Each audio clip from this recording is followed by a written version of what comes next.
Hi friends, welcome to our Sanila Cooking. இன்னைக்கு நம்ம பார்க்க போகிற ரெசிபி இறால் பிரியாணி. இந்த பிரியாணி ஒன் பாட் ரெசிபி தான், அதுவும் பாஸ்மதி ரைஸ் வச்சு பண்ணியிருக்கேன். ரைஸு ஒன்றோட ஒன்று ஒட்டாமல் நல்லா உதிரியாக சாப்பிட்றதுக்கு ரொம்ப சூப்பராக இருக்கும். வாங்க இந்த பிரியாணியை எப்படி பண்ணலாங்கிறது இந்த வீடியோவில் பார்க்கலாம்.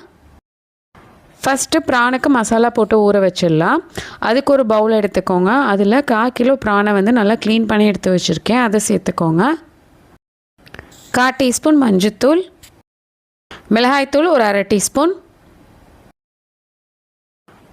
உப்பு ஒரு 1/4 டீஸ்பூன், இஞ்சி பூண்டு பேஸ்ட்டு ஒரு 1/2 டீஸ்பூன். இது எல்லாத்தையும் சேர்த்து நல்லா மிக்ஸ் பண்ணிடலாம்.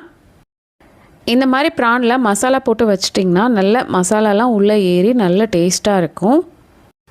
இதை அப்படியே நம்ம ஒரு 1/2 மணி நேரம் வரைக்கும் நல்லா ஊற வச்சு எடுத்துக்கலாம்.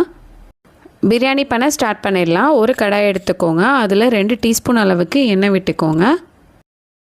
அதுலேயே 1 டீஸ்பூன் அளவுக்கு நெய்யும் விட்டுக்கோங்க. பிரியாணி ஸ்பைசஸ் எல்லாத்தையும் சேர்த்துக்கலாம். பட்டை, கிராம்பு, ஏலக்காய், கல்பாசி, பிரியாணி இலை, அன்னாச்சி பூ, இது எல்லாத்தையுமே சேர்த்துட்டு நல்லா அது பொரிஞ்சு வரட்டும். அப்போ தான் அதோட வாசனை எல்லாமே எண்ணெயில் ஏறும். ஒரு பெரிய வெங்காயத்தை இது மாதிரி நல்லா ஸ்லைஸாக கட் பண்ணி வச்சுருக்கேன், அதையும் இதில் சேர்த்துட்டு நல்லா வதக்கிக்கலாம். பிரியாணி பண்ணும்போது எப்போவுமே வெங்காயம் வதக்கும் போது நல்லா வதக்கிடுங்க, அப்போ தான் டேஸ்ட்டு நல்லாயிருக்கும். ஸோ இது ஒரு 3 நிமிஷம் வரைக்கும் நல்லா வதக்கிப்போம். பச்சை மிளகா ஒரு 2 சேர்த்துக்கோங்க. இப்போ பாருங்கள், வெங்காயம் நல்ல கலர் சேஞ்ச் ஆகிடுச்சு. இந்த மாதிரி வதங்கினா தான் டேஸ்ட்டாக இருக்கும். ஒரு கைப்பிடி அளவுக்கு புதினா வச்சுருக்கேன், அதையும் சேர்த்துடலாம்.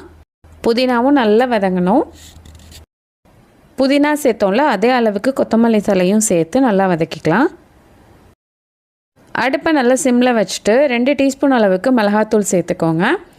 சேர்த்துட்டு இதையும் நல்லா வதக்கிக்கலாம். ஃபஸ்ட்டே நம்ம மிளகாத்தூள் சேர்க்குறது விட்டு நம்ம கலர் எதுவும் சேர்க்க வேண்டாம். இதோட கலரே நமக்கு பிரியாணிக்கு சூப்பராக வரும். அதுலேயே ஒரு தக்காளியை இது மாதிரி குட்டியாக கட் பண்ணி வச்சுருக்கேன், அதையும் சேர்த்துட்டு நல்லா வதக்கிக்கலாம். தக்காளி நல்லா மசியணும். பாருங்கள், உங்களுக்கு பார்த்தோன்னே தெரியும் தக்காளி எந்த அளவுக்கு மசிஞ்சிருக்குன்னு. இந்த ஸ்டேஜில் இஞ்சி பூண்டு பேஸ்ட் 2 டீஸ்பூன் சேர்த்துட்டு அதையும் வதக்கிக்கோங்க. இஞ்சி பூண்டு பேஸ்ட்டோட பச்சை வாசனை போனதுக்கப்புறமேட்டு 2 டேபிள் ஸ்பூன் அளவுக்கு கெட்டியான தயிர், அதையும் இதில் சேர்த்து நல்லா வதக்கிக்கலாம். மசாலா போட்டு மிக்ஸ் பண்ணி வச்சுருக்க இறாலையும் சேர்த்து நல்லா ஒரு 5 நிமிஷம் வரைக்கும் நல்லா வதக்கிக்கலாம். நம்ம 5 நிமிஷம் குக் பண்ணுறோம்ல, அதுலேயே இறால் நல்லா வெந்துடும்.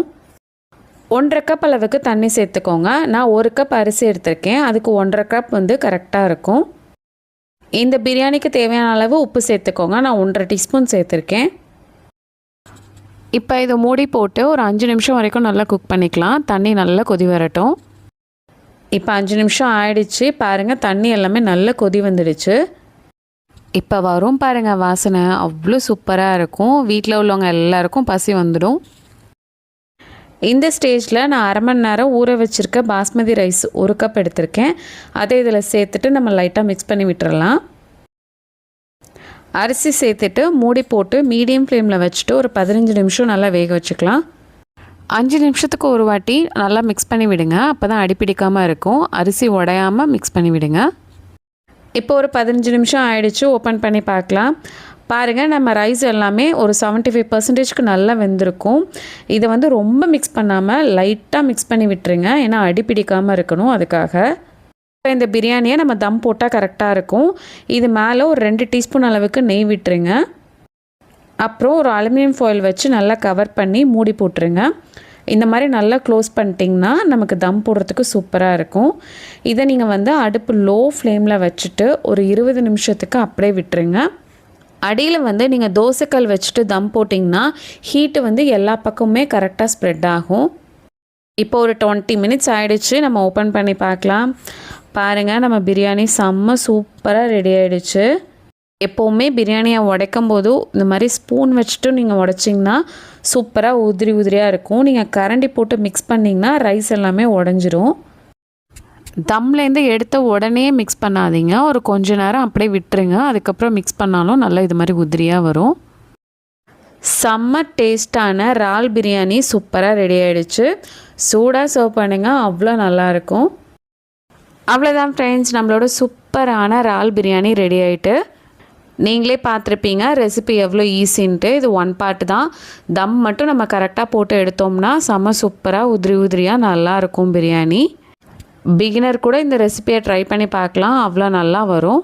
இந்த ரெசிப்பியை நீங்களும் உங்கள் வீட்டில் ட்ரை பண்ணி பார்த்துட்டு உங்களுக்கு எப்படி வந்ததுங்கிறது கமெண்டில் சொல்லுங்கள். இந்த வீடியோ உங்களுக்கு பிடிச்சிருந்ததுன்னா சப்ஸ்கிரைப் பண்ணுங்கள், லைக் பண்ணுங்கள், ஷேர் பண்ணுங்கள். தேங்க்ஸ் ஃபார் யுவர் வாட்சிங்.